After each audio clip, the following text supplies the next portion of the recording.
This video is all about the rules of the setState function in React. At the end of this lesson, you will be able to describe the rules of the setState function and demonstrate two ways to properly use it. So first, let's review what setState is. So what is this function that React gives us? So just a reminder of what these things are. And then as we review, we're actually going to talk about two code examples that will show you the two different ways to use it. We'll talk about the rules therein. So setState is the mechanism that's built into React that allows us to actually update our state object. It is the only way we can update our state object and maintain reactive style programming. What I mean by that is it's the mechanism that we use to control the updates to our state. We never directly update our state. By nature, it can be asynchronous, okay? Meaning there may be some anticipated behavior. Normally, we think, oh, we can just call setState and then go and update our state. But the problem is that sometimes when we're updating the same field, if we use setState multiple times in a row to update that field, we can run into issues if we don't understand the intended behavior. So asynchronous behavior means basically that there is some built-in asynchronous behavior under the hood, so behavior that we may not anticipate. And if we don't understand that, then what can happen is we can run into issues later on. setState will always return an object, which is a representation of our state object. So whatever we want changed and updated on our state, we just select the fields that we're going to go change, and it will go and update those fields, replacing the original object. Now, this is done in a functional programming and immutable fashion, meaning under the hood, setState will go and clone our original state object, select the fields that we want changed, that we specify explicitly when returning this object, and it will go and only update those fields and nothing more. Everything else gets shallow copied, okay? React takes the values that we give to setState and replaces those fields we select with the new values. So the important thing to understand is that explicitly we tell setState which fields to update, and it will ignore the values that are not explicitly set on the object that we are returning. So if we have a state object that has 15 fields and we're only updating one field, it's going to ignore those other fields, right? It's not going to do anything or change any of those other fields. And lastly, setState triggers a call to our render function. So this is how React is reactive. When setState gets invoked, shortly thereafter, render will be invoked to reflect the new state changes. So it's really nice because as soon as we call setState, we get a re-render and our component re-renders. So it calls it. So here we have a class component that has some state. A message is just an empty string, and that's going to be the value that we're going to be updating. Okay, so this is the principle. setState goes and updates this object, this state object.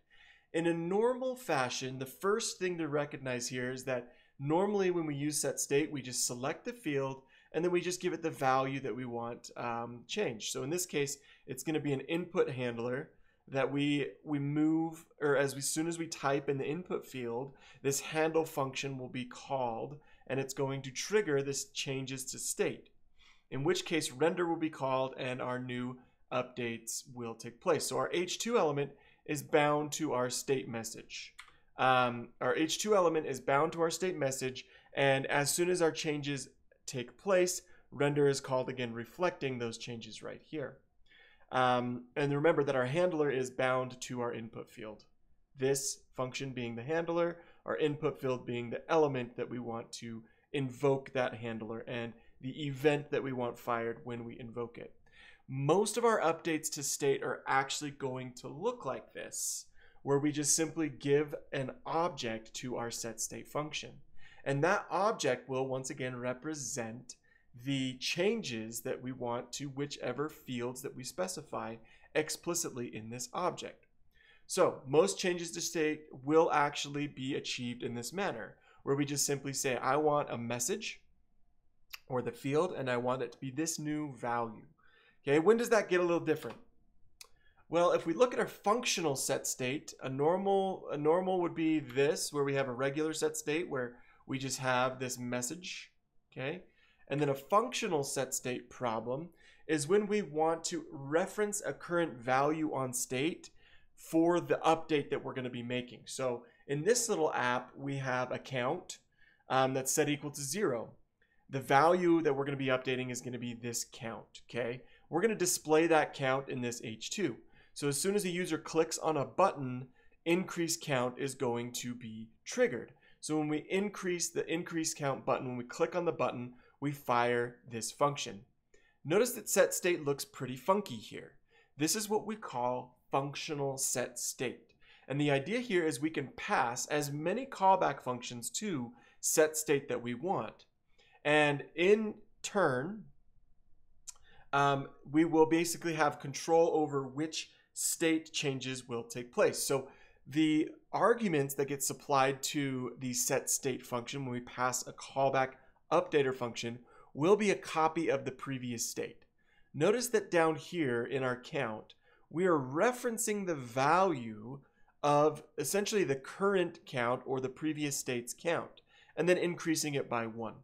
Okay, so the rule here is anytime we need to access a current or previous value on state, we need to use the functional set state pattern. Reason being, if we go back here and we try to use that same example, trying to select what is currently on state may not actually be the current reflection. Okay, and that is part of the asynchronous behavior of set state. When we try and reference a value by saying, for example, if I were to change this function and say count equals this.state.count plus 1, that this.state.count may not be the actual represented value. Okay, so we're going to get into a code example of this right away, but I just wanted to make sure that we all understood that anytime we need to access a current or previous value on state, we need to use the functional set state pattern. Okay, and it's also really handy for a lot of other options, but for us, for what we need to understand here at Lambda School is that anytime you're referencing a previous example, a previous copy of state, you should use the functional set state. So now let's dive in and let's see an example. Okay, in this little example, what we have here is our little message component that we built that's going to trigger an update call to this little function. And as soon as we type in our input field, this function is going to be triggered.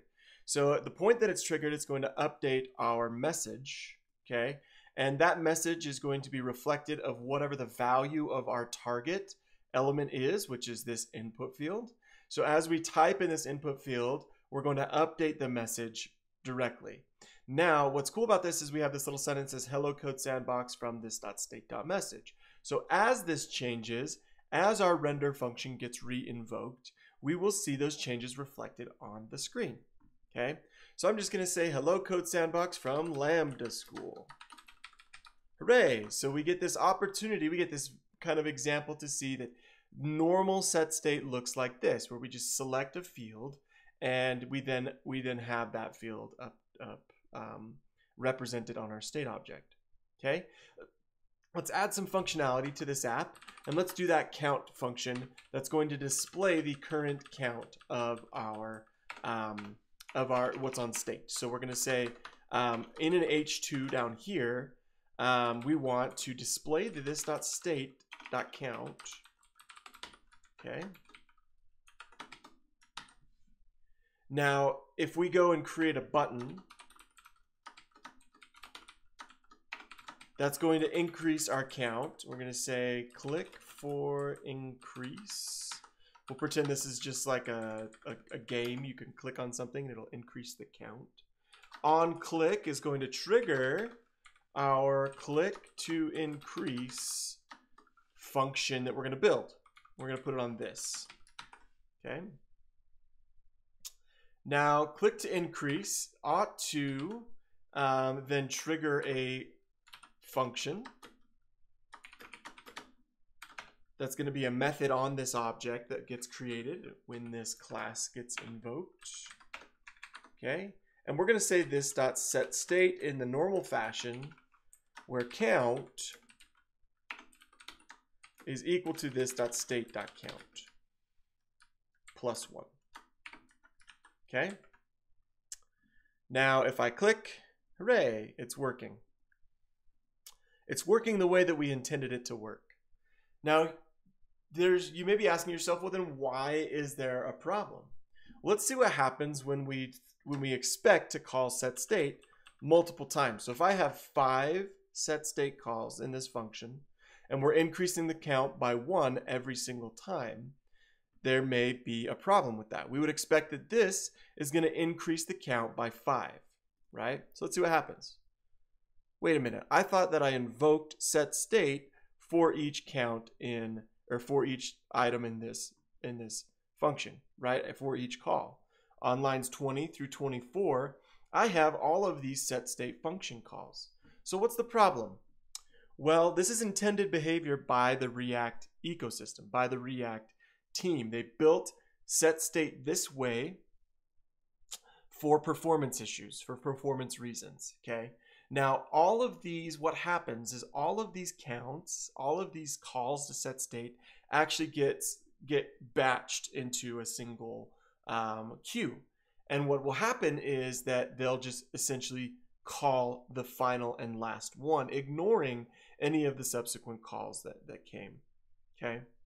So this is the problem. Now, the solution is to use functional setState. So I'm going to take these 4 functional calls, and I'm going to actually wrap this in a function that will then return our count, and our argument that gets supplied to this will be the previous state, and that's what we're going to reference here. We're going to say return prevState.count instead of state.count, okay?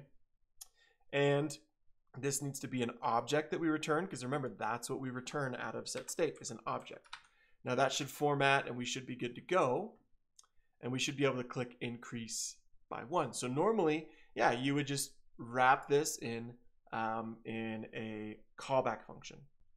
So now we can see that as we click, we get the intended behavior as what we wanted, right? We get this opportunity to see that click to increase is going to call setState, and then this will be the current or previous value of that state object. So this gets fed into the callback function that we're passing to setState at the time that setState is invoked. It's going to be an actual previous copy or the current copy of state.